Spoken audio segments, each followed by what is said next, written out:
সম্মানিত ভিউয়ার্স, আসসালামু আলাইকুম। দেশ ও প্রবাস থেকে আমার এই ভিডিওটি যারা দেখতেছেন তাদের আন্তরিক অভিনন্দন ও শুভেচ্ছা। আজকে ভিডিওর মূল বিষয় হলো আমরা খামার করে লস কেন খাই, লস যাতে না হয় সেই বিষয়ে আজকে কথা বলবো। তাই চলুন যাই দেখে আসি কিভাবে খামার করলে লস হবে না। আমরা শখের বশে অনেক সময় খামার করি, কিন্তু কিছুদিন যেতে না যেতেই খামারে অনেক লস খাই। তাই লস হওয়ার কোনো সম্ভাবনা নাই। আমি যে পদ্ধতিতে বলবো সেই পদ্ধতিতে, সেই টেকনিকে আপনারা গরু পালন করেন। প্রথমত লাভবান হতে হলে আপনাকে খামার শুরু করতে হবে অল্প টাকার গরু দিয়ে। আমরা খামারিরা আরেকটা ভুল করে থাকি, যে ভুলটি হলো আমাদের হাতে যে কয় টাকায় থাকে আমরা সম্পূর্ণ টাকা দিয়ে খামার সেট তৈরি করি ও গরু কিনি। পরবর্তীতে গরুগুলো কি খাবে এই বিষয়ে আমরা কখনোই ভাবি না।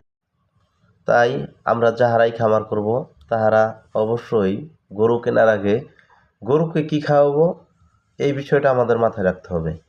আমাদের খামার করে লস হওয়ার প্রধান কারণ এই একটি, আমরা গরু কিনি, পুঁজি শেষ করি, কিন্তু গরুর খাদ্য কেনার জন্য টাকা রাখি না।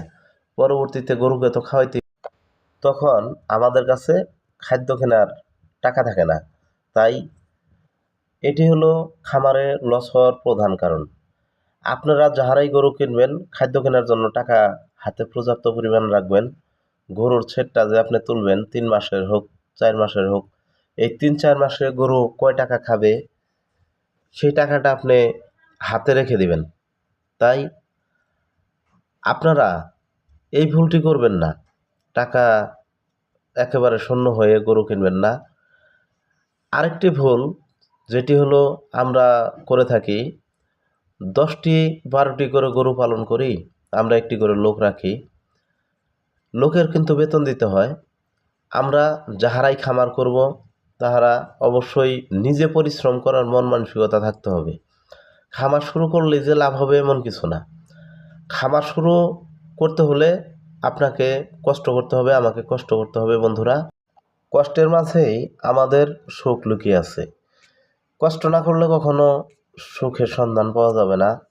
পৃথিবীতে যাহারাই বড় ধরনের কোনো কিছু করছে ঝুঁকি নিয়ে তাহারা সুখের নাগাল পাইছে। আর আমরা যাহারা ভীতু, কোনো কিছু করতে ভয় পাই, তাহাদের কপালে দুঃখ ব্যতীত আর কিছু থাকে না। তাই আপনারা খামার করবেন নিজে পরিশ্রম করার জন্য, অন্যকে দিয়ে পরিশ্রম করিয়ে কখনো খামার হবে না। নিজে যদি খামার করতে পারেন তাহলে আপনার যে ছেলেটা রাখবেন, একটা ছেলে রাখবেন, সেই ছেলের বেতন দিতে হবে না। বেতন দিতে হলেও একটা ছেলে যদি আপনি রাখেন খামারে, ন্যূনতম 15,000 টাকা বেতন দিতে হবে। 10টা গরু পালন করতে যেয়ে আপনি যদি 15,000 টাকা মাসিক বেতন দিয়ে দেন তাহলে কিন্তু খামারে লস হবে। বন্ধুরা, এই যে দেখুন, আসলে লাভ এগুলো দেখা লাভ। এই আরিয়া বাছুরটা আমি কিনছি গাই বাছুর সহ, গাইটা বিক্রি করছি 1,10,000। এই আরিয়া বাছুরটা আছে, এখন এই আরিয়া বাছুরটা কিন্তু 120 পার হবে। লাভ কিভাবে হইল না তাহলে আপনারাই বলুন। মাত্র কয়েক মাসে আমার একটি গরু লাভ হয়েছে। এই যে এই গরুটা আমি 36,000 টাকা দিয়ে কিনছি, এখন গরুটা 100 কাছাকাছি চলে যাবে, 90-95,000 টাকা দাম হবে। তাই লস হওয়ার কোনো অপশন নাই। আপনারা যদি বুদ্ধি খাটিয়ে গরু পালন করেন লস হওয়ার কোনো অপশন নাই। আর আপনারা খাদ্য খিলাবেন, মানসম্মত খাদ্য খিলাবেন, পুষ্টিগুণ সম্পন্ন খাদ্য খিলাবেন।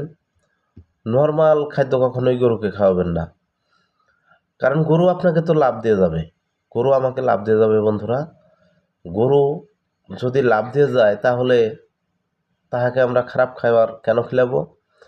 খারাপ খাবার নিশ্চয়ই খিলাবো না। এটিও খামারের লস হওয়ার কারণ হয়ে দাঁড়ায়। আমরা খারাপ যে কোনো জিনিস খাবার পাই গরুকে খাওয়াই দিই না, আমরা উন্নত মানের খাবার, যেটা ভালো মানের খাবার সেটাই খিলাবো। সেটা খিলাইলে গরু অল্প দিনে মোটা তাজা হবে। অল্প দিনে যখন গরু মোটা তাজা হবে তখন আপনার লাভ অবশ্যই 100% হয়ে যাবে ইনশাল্লাহ। আমরা যাহারাই খামার করব তাহাদের উচিত একটি ঘাস কাটা খড় কাটা মেশিন নেওয়া, কারণ ঘাস খড় কাটতে পর্যাপ্ত পরিমাণ সময় যায়, এই জায়গায় প্রচুর কষ্ট। আর ঘাস আপনাকে কেটে খাওয়াইতেই হবে। নেপিয়ার ঘাস যদি আপনি গাড়েন কিংবা খড় কারিয়া যেটাকে আমরা বলি সেটা যদি কিনেন, অবশ্যই কেটে খাওয়াইতে হবে। তাই প্রত্যেক খামারি ভাই আপনারা ঘাস কাটা মেশিন অবশ্যই নেবেন। এটি কিন্তু আপনার খামারে সময় বাঁচানোর ক্ষেত্রে অনেক কাজ করবে, কারণ খামারে যদি একটু সময় বাঁচে কাজ করার ক্ষেত্রে সেটাই অনেক কিছু। আর সেই ঘাসগুলা যদি আপনি হাত দিয়ে কাটতে যান, 10টা গরু যদি থাকে কখনোই সম্ভব না, আপনি অসুস্থ হয়ে পড়বেন। তারপর আপনি ভালো জায়গা নির্বাচন করতে পারেন। ভালো জায়গা নির্বাচন করলে গরুর খামার যাতে ফুটে ওঠে, খোলামেলা জায়গা হয়, সেই ক্ষেত্রে গরুর বিসুখ কম হবে।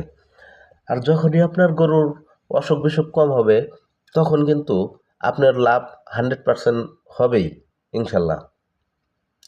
তাই আপনারা যারা নতুন খামারি চিন্তা ভাবনা করতেছেন খামার করবেন, বেকার ভাই আছেন, প্রবাসী ভাই আছেন, যারা চিন্তা ভাবনা করেন খামার করবেন, তাদের উদ্দেশ্যে আমার কথা, আপনারা খামার করে কখনোই প্রথমের দিকে যদি লাভ না হয় হতাশ হবেন না। যে জায়গা থেকে শেষ সেই জায়গা থেকে কিন্তু শুরু। আর খামার করলে গরমের দিনে অবশ্যই ফ্যান লাগাইতে হবে। দেখুন আমি এই ঘরটায় 4টা ফ্যান লাগাইছি। ফ্যান দেওয়ার কারণ হলো গরুগুলা যাতে সুস্থ থাকে। অতিরিক্ত গরমে গরুর ঘরে যদি ফ্যান না দেন তাহলে কিন্তু সমস্যা। আমরা অনেকেই 2-4টা গরু পালন করি, আমরা গরুর ঘরে ফ্যান দেই না, কিন্তু না, এটা ভুল। আমাদের ফ্যান দিতেই হবে। ভালো লাইটিং ব্যবস্থা রাখতে হবে যাহাতে ঘরটা চকচকা হয় আর কি, দেখতে শুনতে ভালো হয়। আমরা যেমন ভালো জায়গা পছন্দ করি, গরু বাছুর আমাদের টাকা দেয়। গরু বাছুর তো টাকা দেয় না এমন কোনো কিছু না। তাই তাদের আমরা ভালো জায়গায় থাকতে দিব, ভালো কিছু খাওয়াবো, নর্মাল খাবার খাওয়াবো না। যদি নর্মাল খাবার খাওয়ার পর একটি গরুর সমস্যা হয়ে গেলে তখন আমাদের আসলে করণীয় কিছুই থাকে না, তখন ডাক্তারকে প্রচুর পরিমাণ টাকা দিতে হয়। সেই ক্ষেত্রে আমি বলবো ডাক্তারকে যাতে টাকা না দিতে হয়, তাই আপনি খামারের যে ব্যবস্থাপনাটা ভালো করবেন। আর একটি কথা হলো, শীতের দিনে তো মশারি লাগে না, গরমের দিনে মশারি দেই অনেকে।